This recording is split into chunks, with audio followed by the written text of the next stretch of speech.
Howdy folks, and welcome back to World of Tanks with the mighty Jingles. I realise many of you were probably expecting something like Uncharted 4, because Wednesday is normally the day of the week when I do something that isn't World of Tanks and World of Warships.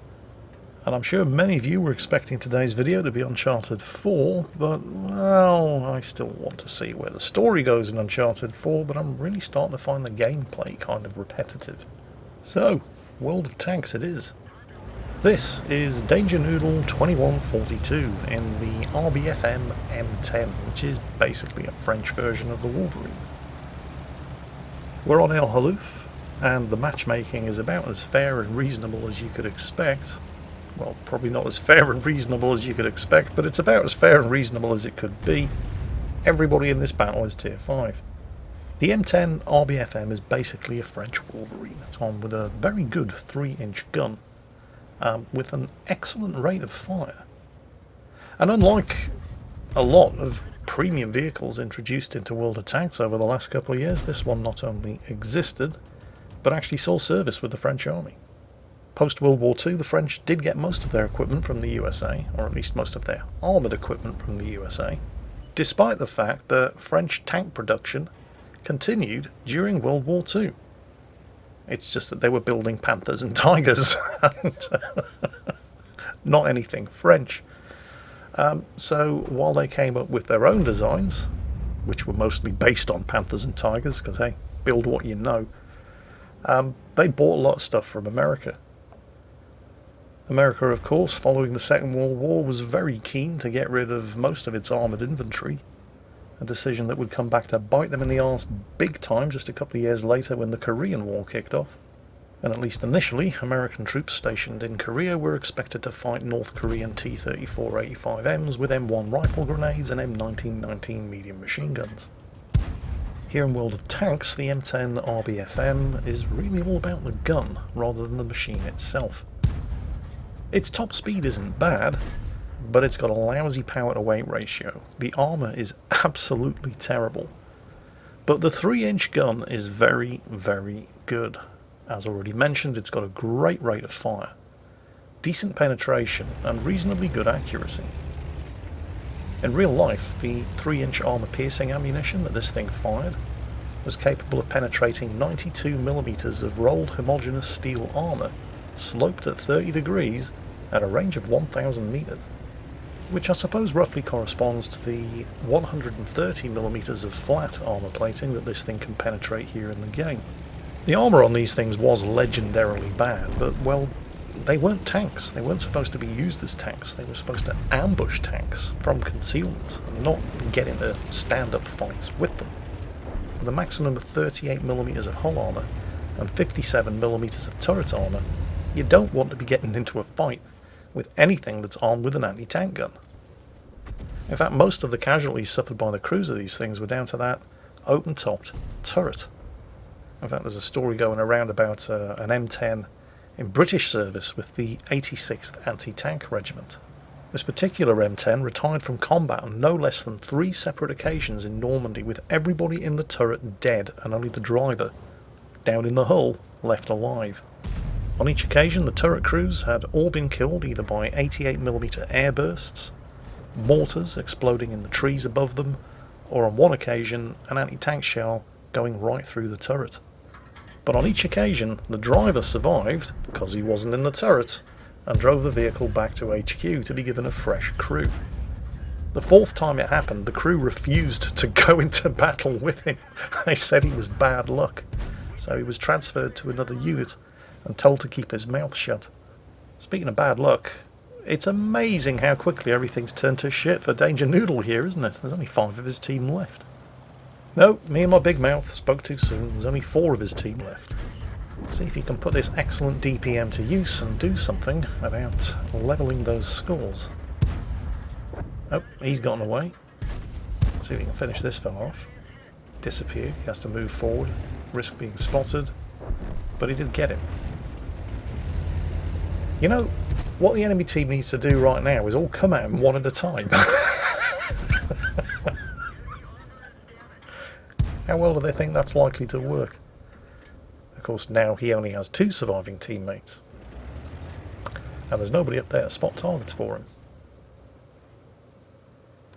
It's just him, the Stug, and one artillery. And if they're expecting the artillery to go scouting for them, they're going to be sitting here waiting a long, long time. Oh wait, he is.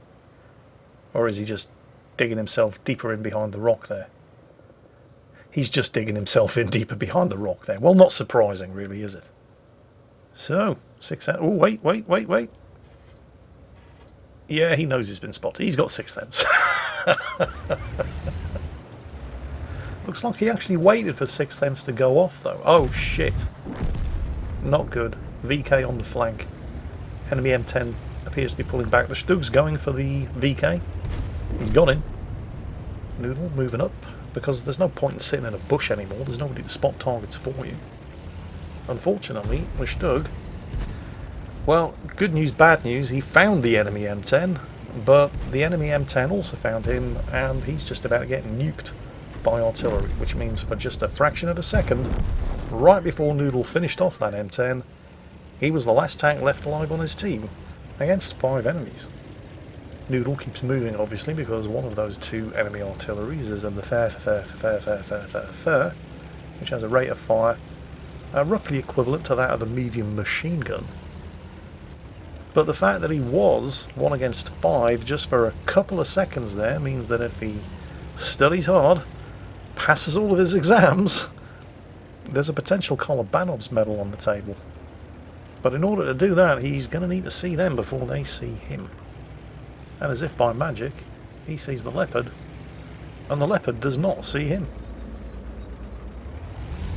The problem, of course, is the amount of health that the Leopard has remaining. It's just a little bit too much to guarantee a one-shot kill.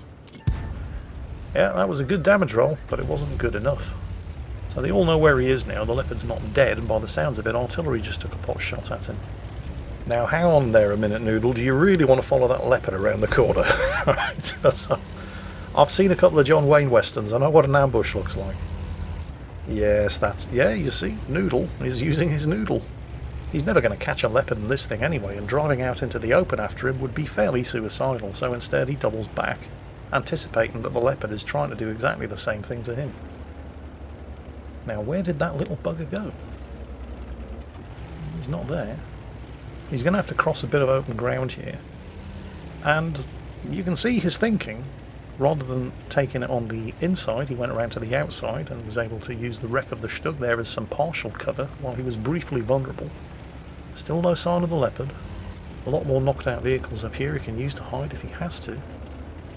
But it's when he's crossing this next stretch of open ground that everything goes horribly, horribly wrong. There's the enemy M10, and the Leopard's ahead of him. You know, I realise that it's your money, you can spend it any way you want, but if you're going to fire gold ammunition at a vehicle that has 38mm hull armour, I'm going to laugh at you, because what you're doing is laughable. I mean, sure, at the beginning of a match, you're bottom tier, you expect that the first thing that you're going to have to shoot at might be a top tier enemy heavy, so you load the gold just in case. But at this stage of the battle, just exactly who was the enemy M10 expecting to be shooting at? I mean, Noodle's the only one left. The Leopard is penning him from the front with a 30mm autocannon. That's how bad the armour on this thing is. It's not as if the enemy M10 can even use the excuse that he didn't know exactly how much armour Noodle's machine had. He's driving the same machine. Hey, it's your money. Load the gold if you want to, but don't expect me not to laugh at you. Anyway, the enemy M10 is dead, the Leopard is dead, Noodle is nearly dead. Now he has to find and catch the 2 artillery. And he's in an open-topped tank destroyer with 38mm of armour, and he only has 20 health remaining. And one of those 2 surviving enemy artillery is the Tier 5 Premium the Tier 5 artillery that has 390 meters of view range. Just to put that into context for you, that's a Tier 5 artillery that has the same view range as the AMX-13-105, which is a Tier 10 light scout tank. And if that little comparison wasn't disgusting enough for you, that same Tier 5 premium French artillery has the same rate of fire and higher alpha damage than the French Tier 8 premium heavy tank, the Somme SM. But we can't mess with its stats because it's a premium. Oh, there's the 212A. Notice how he's double bushed here. Well, he's not double bushed, but he was far enough away from the bush that the 212A never once spotted him while he was taking care of him. The Le was removed from sale, as is only right and just, but they do keep putting it back in specials in the premium shop, usually packaged in a bundle with an extortionate amount of gold. And why not? People keep buying it. And why wouldn't they? It's ridiculously overpowered. None of which is any consolation, of course, the Danger Noodle, who now has to find and kill it. Or does he? Because how stupid would that be? I mean, let's just think about this. It's going to be sitting in a bush somewhere with a clear field of view all around, and it's probably going to have a camo net, so you're never going to see it until it fires. In fact, you might not even see it when it fires. And it's definitely going to see you because it's got the same view range as a French Tier 10 light tank. So, and of course it's artillery. I mean, it's Tier 5 artillery. It doesn't have huge splash damage, but when you only have 20 health and 38mm of armour, it doesn't have to miss you by much to kill you. But Noodle, you don't have to find it and kill it to win. In fact, you don't have to find it and kill it to get a Kolobanov's medal. Remember, you get a Kolobanov's by being the last tank left alive in your team against at least 5 enemies, which you are, or were, and you just have to win. You don't have to kill them all. Noodle, are you thinking what I'm thinking? Because I'm thinking you should be in that cap circle. Now, this is not without its risks, of course, because as we've already mentioned, this is a Tier 5 artillery that has the same rate of fire as a Tier 8 French heavy tank. So, yep. He obviously knows roughly where you are. I mean, sitting in the cap circle telegraphs your approximate position to anybody left alive on the enemy team. But how else is he expected to win this? He can't go chasing after something hiding in a bush with a camo net and a 390 metre view range. So, this is definitely the way ahead. Not without its risks, of course. I see people doing this from time to time. They wait for artillery to fire in at the cap circle, and then they move to where the artillery fired. The thing is, if I put videos of people up doing this often enough, artillery are going to twig, and they're going to hit the same spot twice, and it's all going to be my fault. But I figure it's worth it just this one more time. Come on, Noodle. The hopes and prayers of all my subscribers are with you. Oh, is his nerve cracking?